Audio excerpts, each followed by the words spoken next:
Mayong gabi mga kaigsunan og maayo atong pagsimba karon ining midweek worship nato karon ining kagabihon og atong abi-abi ang atong mga kauban. Mura og di kayo puno ang lingkuranan pero maayo na lang kay niya may nagsimba sa atong buhi nga Dios ining kagabihon. Og nagpasalamat dako sa ilang gihatag nga mensahe sa awit, di nagahisgot kadto og kinabuhi ngadto sa langit. Ang tanan nga mga katawhan sa kalibutan karon naghimo og mga tapok, mga reliyon, nga grupo, ang ilang katuyuan nga makaadto og langit pero lahi ang ato kayo. Ang atong gikuan karon mao man ang paagi nga unsaon pag-adto sa langit. Kay di man magic nga mulsulpot lang talargo sa langit, way pagabuhaton. Ang atong katawhan din sa Adventista nagathimo gyud og pamaagi nga kita makasubay sa dalan paingon sa langit, dili ta mulaktod. Og nining kagabion, dako akong kalipay nga ako gitudlo sa among kirrop nga ako mohatag sa mensahe. Otro na yung unang pangsimana. Unya kining mensahe na-touch niya atong Sabado. Murag nakuan nga mao gihapon nga kuan pero lahi ang paagi. Pareho na sa pagkaon, pareho ra nga putahe pero lahi pagluto. Ngayon ang among group leader nga sagdi lang kuya, pasagdi lang na kay lain man na nga kuan. Ko nga di lang to na dayon pangitan lang taglaing topic kay natas naman ato may Sabado. Bahin mo gyapon stewardship mo gyapon. Mao to nga ingon sa ipadayon lang kuya. Unahon na lang gi-adjust kay kuan ipadayon. Karon di na lang pud mga tao og lain. Pero sa di pa ko mosugod ni paghatag sa atorong espirituhanong kalanon ni kagabion atong sampiton ang balaang espiritu sa Dios nga siya muhatag og ayuda og giya og langit nung kaalam paglitok nako ining tanang mga pulong. Ug ampo ta Dios nga amahan, Dios nga balaan ini kagabion kami Ginoo nagaduol kanimo ug nalipay kami sa imong gihatag nga kasuguan namo karon mapagsimba nining tunga-tunga sa semana. Og ikaw Ginoo akong gisampit nga ang imong mensahe nga gihatag mo kanako tagay ko gahom nga langit nun aron makahimo ko paghuman ini paghatag ining mensaya ining kagabion. Ihatag ang imong balaang espiritu Dios nga mugiya kanako karon ug ang balaang manulunda nimo magapanalipod kanamo nga mo human may ining pagsimba nga way mga kadaotan ug kakulian. Tanan namo pagampo Dios among gisalig sa gahom sa among personal mong luwas Dios nga Ginoong Kristo. Amen. Aming soon, ang atong topiko ini kagabion nagbasa ko ini, nagdaduha ko nga, ano mong dalhon pa man ako nga, nag-ingon man din nga, foundation for practicing. Kaning practicing, angay pa ni so pakibaw, pero ang baan short, di na practicing ato din sa stewardship. Kaya abot na mga ning Japan, abot na sa worldwide, ang atong pagka well-known nga model din sa stewardship nga kalihukan sa simbahan. Muna nga, ahol na lang ipadayon kay, kini, minuranon po nga, ang pagtuon ko no, na di man tamular ko po ay pagtuon. Ako lang ipalayon nga in foundation of practicing for tithing and offerings to our God. Mo na ko na. Kaning foundation mo kani ang atong pasukaranan no. Kaning patukuranan mo na ang foundation. Unsa ang foundation nga ngano nga kita muuli man sa kabahinan sa Ginoo ug muhatag sa iyang halad. Mao na nga atong unang reason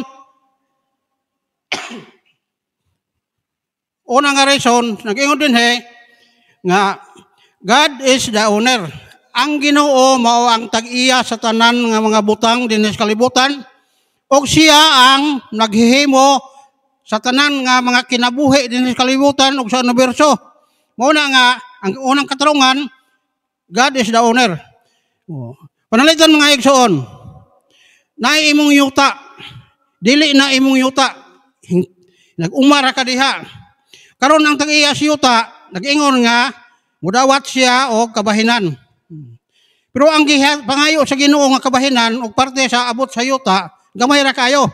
Ay ang ipangayo, napulo ra pero og subayon ang tinansilo ang balaod sa agraray atuan panaop muhatag gyud kag ika 1/4 ngadto sa tag-iya sa yuta nya kano mga magmakuli man ta pag-uli nga ikapulo ra iyang ipangayo Nasod sa ikapulo, tungod sa iyang kaayo, tungod sa iyang gugma po sa iyang saop, kita pong saop, na gugma ta niya, muhatag po ta niya og pagkapen, halad. Muna gitawag sa una, og magbahay ng humay ka ng pinupuan. O, hatag. Pero lahi mo sa una pinupuan, kay klaro naman yun itong ubos kayo. Pero ang gugma sa Diyos, nato, grabe. Atong mga subay diha sa Juan 3:16. Unsa man ang gugma sa Dios ang gihatag na nato? Ang iyang bugtong anak. Bugtong anak niya mo gihatag dire. Uban sa iyang kinabuhi sa iyang bugtong anak. Pero ang Ginoo sa panahon nga ang tao muhatag og halad, wa kita mahitabo nga kita atong bugtong anak gihalad. Naay nahitabo na sa history sa ang sulatan sa unang mga katawan, nahitabo na ni Abraham. Si Abraham, ning saad nga ang iyang asawa o muhatag anak, ilang ihalad yun sa Diyos.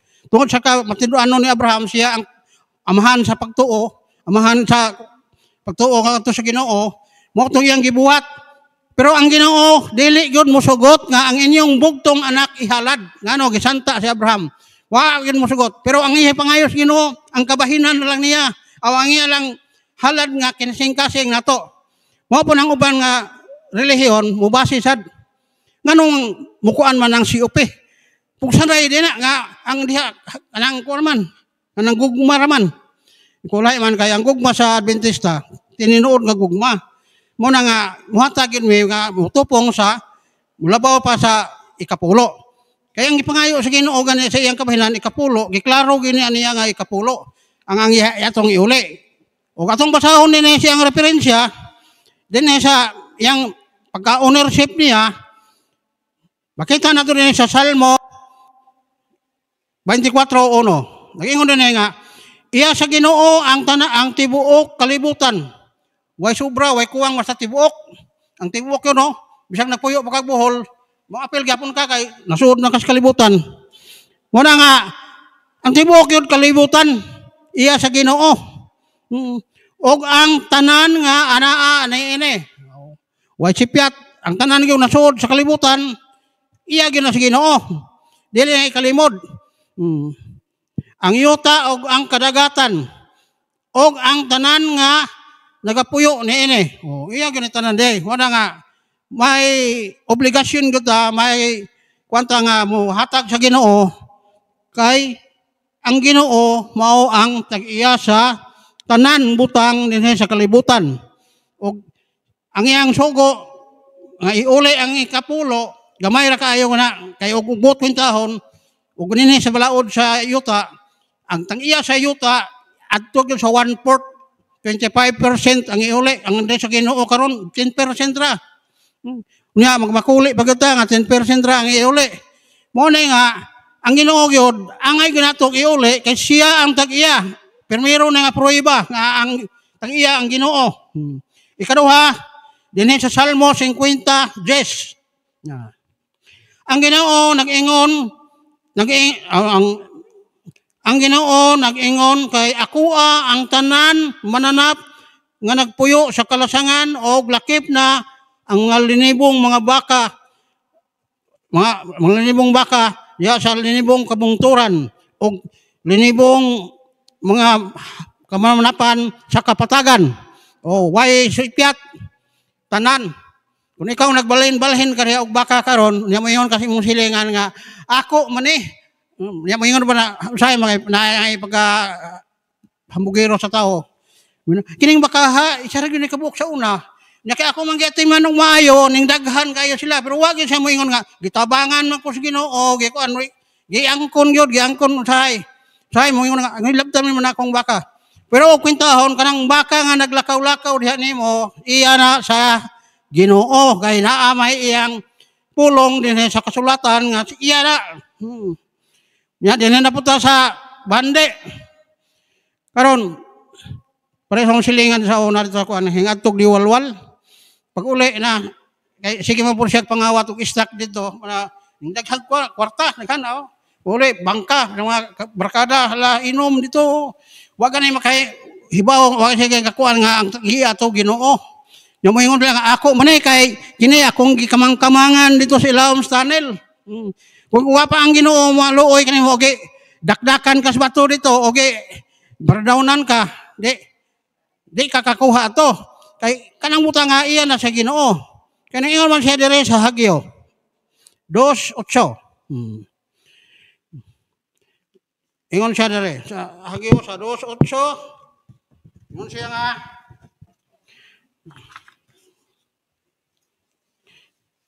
nagsulti ang Ginoo, ang Ginoo. Oh. Ang salapi ako aman og ang bulawan. Kanang salapi karon nga gisudsod sa inyong mga tinaguan nga wa bahin ni ang Ginoo. Bahinan gina kay iya din nas Ginoo. Kanang bulawan nga wa pa mabaligya, wa pa bakilo, iya na sa Ginoo. Muna nga dili kita maka ingon nga ato kay ang Ginoo di tag iya na pinaagi sa mga atong pasikaran sa pulong sa balaang kasulatan o pulong sa Dios o pulong niya. Nga siya ang tag iya na. Daghan dili kay ingong maangkon nato kay iuli gyud nato na yang kabahinan ug ang atong halad kay iya din na sa Ginoo gyud.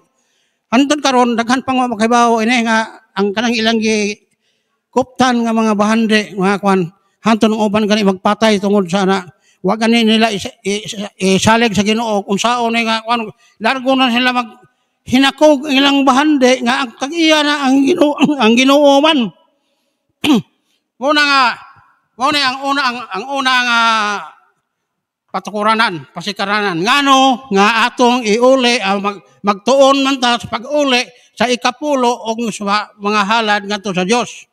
Muna nga ang kining panahon na nag-ingon rin nga ang Ginoo naghatag og katungdanan sa tao nga makagamit sa tanan nga mga butang sa kalibutan, sa tanan nga iyang mga butang sa kalibutan sama sa nagkatag nga mga minerals. No, kanang mineral apil na lang yes tubay kanang lagi kalingog buldos nya wa gani hatagi ang Ginoo nila na. Mao na nga iya na sa Ginoo pero kitagaan ang tao o katungdanan sa paggamit samtang buhi pa dinhi sa kalibutan labi na sa nagbuhat pa sa mga gibuhaton din sa kalibutan gitagaan sa Ginoo o katungod ang tao paggamit niya na. Pero nagpabilin gyapon na nga iyang butang sa Ginoo. Kung mamatay ang tao, dili na niya madala. Mabilin na gyapon na dire ug nagpabilin ang Ginoo nga siya ang tag-iya. Kay siya may dili mahimulat yung lawas ang Ginoo, siya nagtag-iya ana. Ug dili na niyo da pa na nimo ngadto sa lubnganan. Ang uban maniguro. Naay property. Maghimo dayog dokumento. Nga kini ibilin sa akong anak, ibilin parang dili makahatagan sa Ginoo, ipangbilin sa mga ilang mga mahal sa kinabuhi o pero kung tao na namatay naman ka kanang nga property magpabilin na sa Ginoo. Dili na ingog pero ang imong anak kay buhi man pwede makagamit. Pero uli gyapon siya sa ikapulo. Ang uban kay di naman largo sa anak. Ang anak kay wa kanay simba-simba wa kay la Ginoo, di na gid mabahinan ang Ginoo kay wa may ikapulo ikabilin ngadto. Mao na nga gisagaan tag kay gayunan pero atong gikumkum di na natuan. Kanang man ang komentaryo ni Ellen G. White nagingon nga ang ikapulo og mga halad nato kanunay nagpahinumdom nga ang Ginoo tag-iya sa tanan nga mga butang dinhi sa kalibutan o sa universo. Matod pa ni Ellen G. White diha sa Council on Stewardship page 16. Mao na ang iyang komentaryo ni Ellen G. White. Dinhi na po ta sa ikaduha nga patukuranan o ikaduha nga foundation. Dinhi God is accurate. Ang Ginoo haom kaayo. Nganong haom? Haom kayo ang iyang sugo. Naggamit siya og numero. Nga aron ang tao dili malibog og pilay iuli. Iyang gilitok din ang ikapulo. Sa ato pa ikapulo nga bahin gyud sa abot sa tanan nimong mga trabaho sa yuta, sa trabaho sa gobyerno, trabaho isip maestro. Basta kay ikapulo gyud kay haom man kayo ang iyang gisulti nga gihatagan matag numero kay ang Ginoo mahilig na siya hatag sa numero nga aron ang tao dili malibog. Nag-ingon siya nga sa ikapito nga adlaw. O klaro kayo ikapito, pero ang tao lay limbungan dili say mo gamiton ang gihatag sa Ginoo nga haom nga numero. Pero yan ang dalha ang tibuok ikapulo. Pag-abot dito ang ikalima ray gida. Muna nga ang Ginoo accurate kayo, accurate. Bisan gamay ra na makuha nga na mahibaw siya kay dili man nasibo sa iyang gihatag nga numero. Kaya nag-ingon mo diya nga ikapulo gyud ang imong dalhon. Muna nga dinhi sa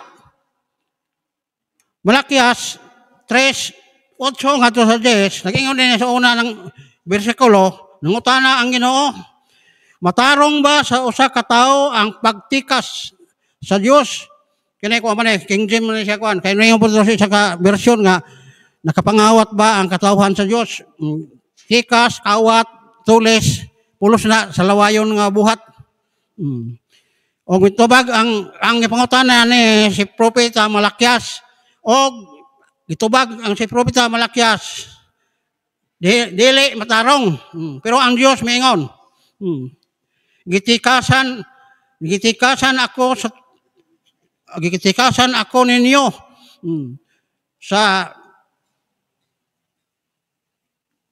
gitikasan ako ninyo ang tibuok nasod nanikas kanako o gitunglo ko kamo.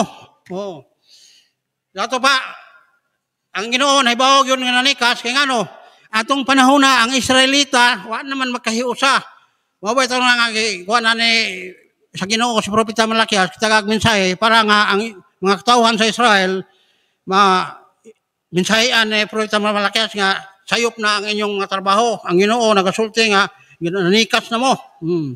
Unya unsa may nadawat nila gitunglo ko ang tibok nasod kay nanikas kanako. Oh. Unsa may resulta kung kita na sa tunglo? Why kaayuhan no? Daghang mga katalagman mo abot kay tunglo man. Mag-uma ka ang imong umahan gikaon sa daghang ilaga. O kay tunglo man. Pero unsa may tambag sa Ginoo?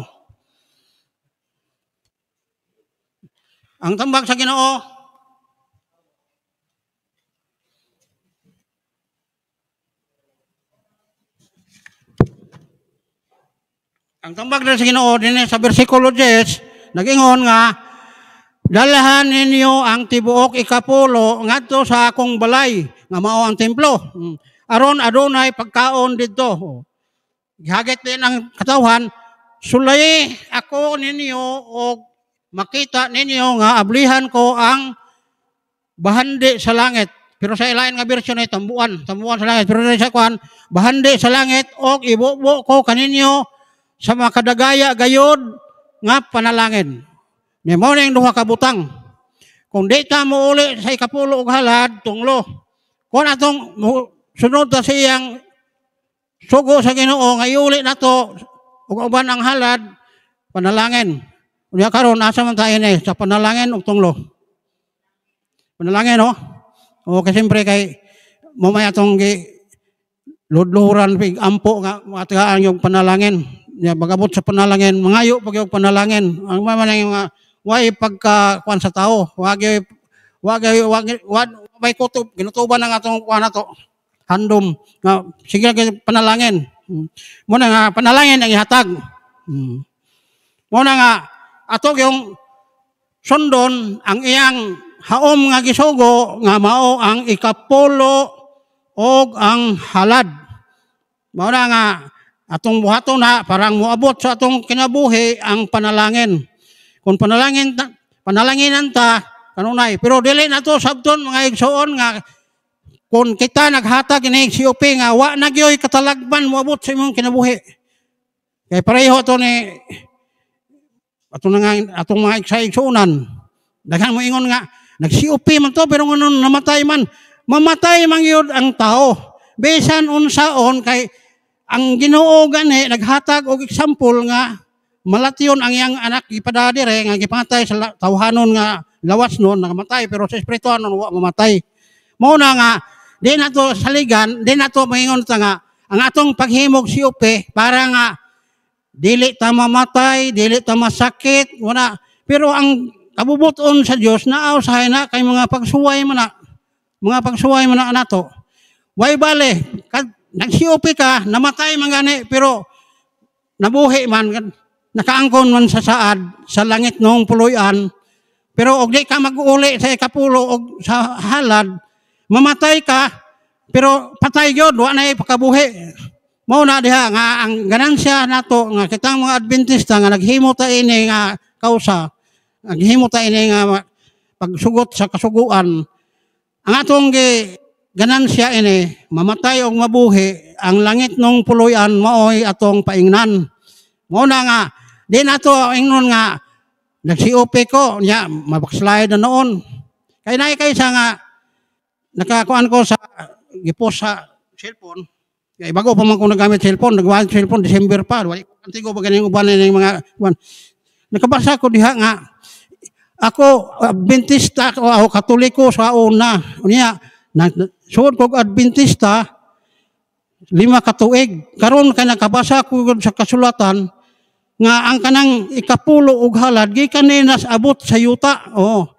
Karon hanggoy kwenta ni abot nag 150,000 ang akong nahatag sa ikapulo og halad. Unya karon na-scam ko. Di akong kuabosan. Aya pagsulti igsuon nga na-scam ka. Kay kanang scam nga word iya na ni Satanas. Oh. Ang Ginoo dili gyud na mo scam nimo kay kanang scam limbong man na, ilad man na. Oh. Niya ko nga ikaw na-scam ka ni Satanas kay tungod sa imong ka ubos sa kahibalo. Nisod kag Adventista pero wa ka magtuki sa kamatuoran tingali. Bao nang nakadesisyon ka na ron kay kabig na kang Satanas, luoy kayo ka kay imbes na so nakaglima ka tuig karon tuwa nagbalik ka ni kuan ko napareho na ka ni Ananias o Sapira. Nganing saad sa Ginoo nga ihatag niya ang halin at sa iyang kuan itabang sa buhat sa Dios unya katutuang pangistorya kutob ra sa baba kanang pasigarbo. Pag-abot sa panahon ni kuan gikabig ni Satanas de unsa may ginahitabo nila kamatayon. Ana ko inana igsoon. Wa pon motubag ang gipaabot nga mo komen wa man motubag basig nasud to siyang huna na lamdagan kumail tang lamdagan to sa balangin espiritu parang mabalik siya sa Adventist. Kay usahay god kung labi na ko wa nay makamatuto sa atong mga bag-o nga kuan mawala sila sa pagtuo. Mao ni karon nga ato ning balik ating kining topic aron pero di man po ko moingon nga kining atong kuan karon nga wa ta kay baho kay human naman ta ning pasar naman ta di na nay practicing pero wala lang gibalik para nga kuan gyud nato masud gyud gayon sa atong hunahuna. Mao na ni ang kuan nga ang Ginoo naghatag yun sa haom nga numero nga iyang gihatag kanato nga ipauli nga kabahinan niya ug sa atong mga halad pinaagi sa gugma nga ang gugma nga gihatag niya dili wa pod makatupong sa gugma niya nga gikuan kay ang iyang gugma nga gihatag ang bugtong anak magyud ang kinabuhi gihatag ni pero sa atong mga katawhan uli mo sugot ang Ginoo na kay nahitabo na ni Abraham nga ang iyang bugtong anak ihalad wagin mo sugot ang Ginoo. Muna nga gamay ra nga diferensya, gamay ra nga kantidad ang gipangayo sa Ginoo pero kanang ikapulo atong tupong ang halad sa ikapulo 20% ra. Nga napay 80 nimo na bilin. Di okay na mao na nga nanay gugma na pag napagi dako pag imong gugma butangan na po nimo 10%, 30% na apay 70 o kun ra gyud og tibok kinabuhi mawa wa mangayo ang Ginoo na kundi ang gugma lang nato nga ego sa iyang madawat ngadto na niya. Una. Og dinhi sa ikatulo nga kuan, ikatulo nga patukuranan. Ingon din nga tithing and offering is an act of faith. Ang uli sana po ikapulo og mga halad mao kini ang buhat sa atong pagtuo. Mao ni nga kung nagtuo gyud ta mao na nga sayang kayo magsimba-simba ta niya way pagtuo di ta mag-uli ana di way buhat. Kini mo sa Santiago 2:17 ang imong pagtuo nga way buhat sama na buhi patay. patay.